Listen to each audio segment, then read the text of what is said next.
भगवद गीता, जिसे अक्सर गीता कहा जाता है, हिंदू धर्म का एक पवित्र ग्रंथ है। यह महाभारत का एक भाग है। गीता एक योद्धा राजकुमार अर्जुन और उनके सारथी कृष्ण के बीच संवाद है। यह बातचीत युद्ध के मैदान पर होती है। अर्जुन अपने कर्तव्य और विरोधी पक्ष में अपने परिवार के प्रति अपने प्रेम के बीच फंसे हुए हैं। कृष्ण जीवन, कर्तव्य और स्पिरिचुअलता पर गहन शिक्षा देते हुए इस दुविधा के माध्यम से उनका मार्गदर्शन करते हैं। गीता अपने ज्ञान के लिए पूजनीय है। यह धर्म, कर्म और मोक्ष के विषयों की पड़ताल करता है।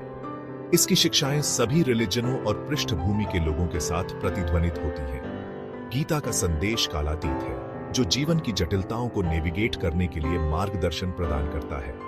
गीता एक गीत है, एक संवाद है, एक मार्गदर्शक है। यह शक्ति और प्रेरणा का स्रोत है। मानवीय स्थिति में गहन अंतर्दृष्टि प्रदान करते हुए इसके छंदों का सदियों से अध्ययन और व्याख्या की जाती रही है।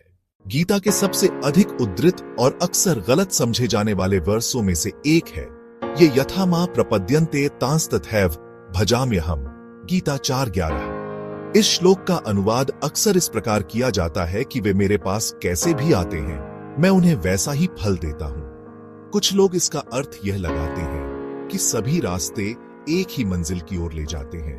उनका तर्क है कि व्यक्ति का धर्म या पूजा का तरीका कुछ भी हो, अंतिम लक्ष्य एक ही है। हालांकि यह व्याख्या कृष्ण के शब्दों की सूक्ष्मता को नजरअंदाज करती है। श्लोक यह नहीं बताता है कि सभी रास्ते समान हैं, बल्कि यह भक्त के दृष्टिकोण के प्रति कृष्ण की जवाबदेही पर प्रकाश डालता है। मुख्य शब्द यथा है, जिसका अर्थ है जैसे या उसके अनुसार। कृष्ण भक्त के समर्पण और डिवोटी के स्तर के अनुरूप प्रतिक्रिया देते हैं। कृष्ण का संदेश पारस्परिकता का है। वह भक्त से वहीं मिलते हैं जहां वह होता है।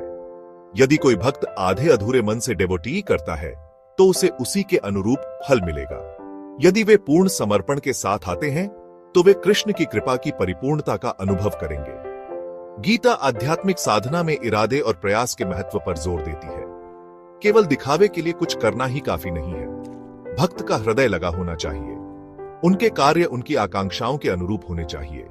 कृष्ण भक्त के एफर्टों की ईमानदारी को पहचानते हैं और उसका जवाब देते हैं। यह सिद्धांत न केवल परमात्मा के साथ हमारे संबंधों पर लागू होता है, बल्कि हमारे आसपास की दुनिया के साथ हमारी बातचीत पर भी लागू होता है।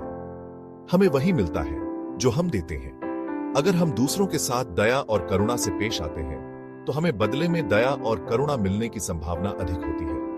यदि हम क्रोध और आक्रोश के साथ पेश आते हैं तो हमें उसी का सामिंडा करना पड़ेगा। गीता स्पिरिचुअलता के लिए एक ही तरीके की वकालत नहीं करती है।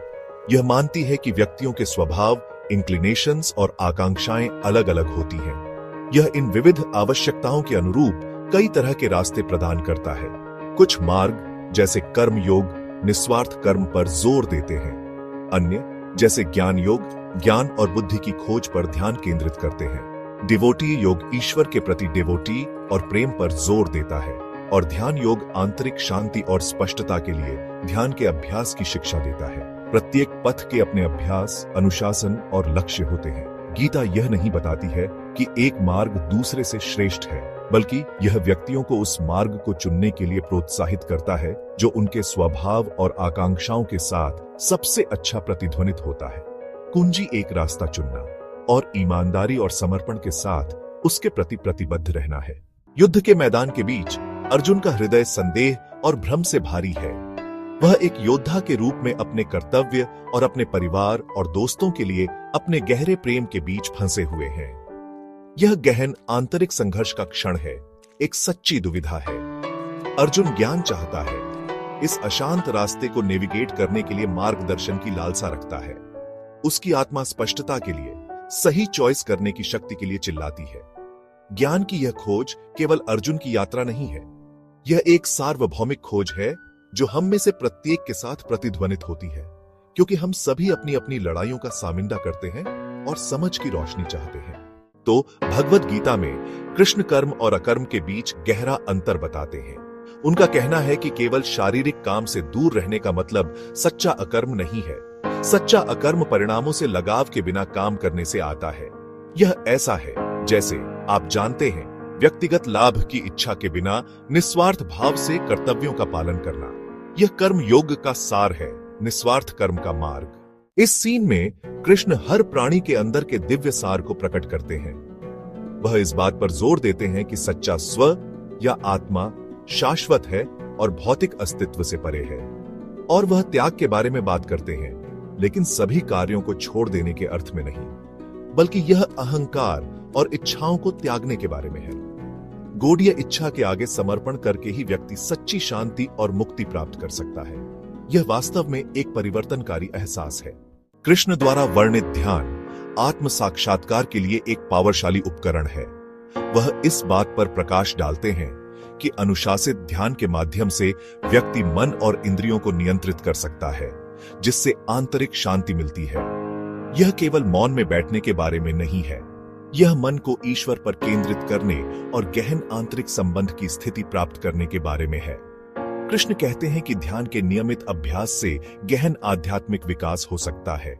भगवद गीता की शिक्षाओं ने समय और संस्कृति को पार कर लिया है, अनगिनत पीढ़ियों को ज्ञान प्रदान किया है। कर्तव्य, धार्मिकता और स्व की प्रकृति पर इसके संदेश दुनिया भर के लोगों को प्रेरित और मार्गदर्शन करते रहते हैं। गीता की विरासत उसके सार्वभौमिक सत्यों का प्रमाण है, जो आज के जटिल संसार में भी प्रासंगिक है। यह वास्तव में, आप जानते हैं, एक सार्थक और उद्देश्यपूर्ण जीवन जीने के लिए एक कालातीत मार्गदर्शक है।